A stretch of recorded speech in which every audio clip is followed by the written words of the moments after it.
మాజీ ప్రధాన కార్యదర్శి ఐవైఆర్ కృష్ణారావు ఫేస్బుక్ వ్యవహారం ఇప్పుడు అధికార పార్టీ వర్గాల్లో హాట్ టాపిక్ గా మారింది. తన ఫేస్బుక్ లో ప్రభుత్వ వ్యతిరేక వార్తలకు కృష్ణారావు ప్రాధాన్యత ఇవ్వడం తెలుగు తమ్ముళ్లకు చిరాకు తెప్పిస్తోంది. అప్పట్లో ఏరికోరి తనని ప్రధాన కార్యదర్శిగా తెచ్చుకున్న సీఎం చంద్రబాబు, ఆయన కుమారుడు లోకేష్లపై సోషల్ మీడియాలో వస్తున్న వ్యతిరేక వార్తలను కృష్ణారావు షేర్ చేయడం ప్రభుత్వ పార్టీ వర్గాల్లో అంతర్గత చర్చకు దారితీస్తోంది.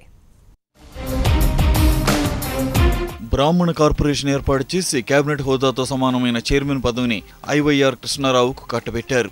అయితే తనకు ప్రతిష్టాత్మకమైన పదవిని ఇచ్చిన చంద్రబాబును, ఆయన తనయుడు లోకేష్ను తీవ్రస్థాయిలో విమర్శించిన పోస్టులను షేర్ చేస్తూ సోషల్ మీడియాలో కలకలం రేపుతున్నారు.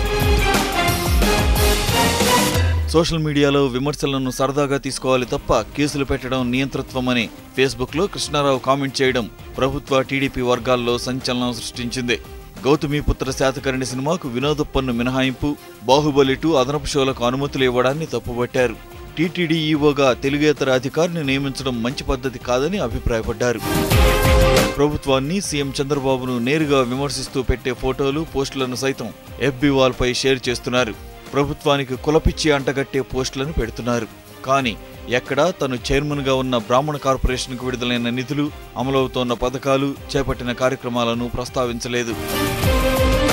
కొన్నాళ్లుగా ఇదే తీరు కొనసాగిస్తోన్న ఐవైఆర్ వ్యవహారం ప్రభుత్వ దృష్టికొచ్చింది.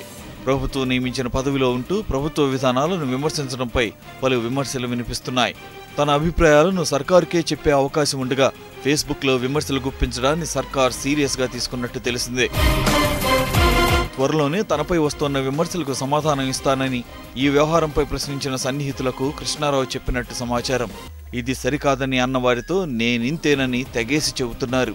అయితే 1-2 రోజుల్లోనే బాబు ప్రభుత్వం దీనిపై ఒక నిర్ణయం తీసుకునే అవకాశం ఉన్నట్లు తెలుస్తోంది.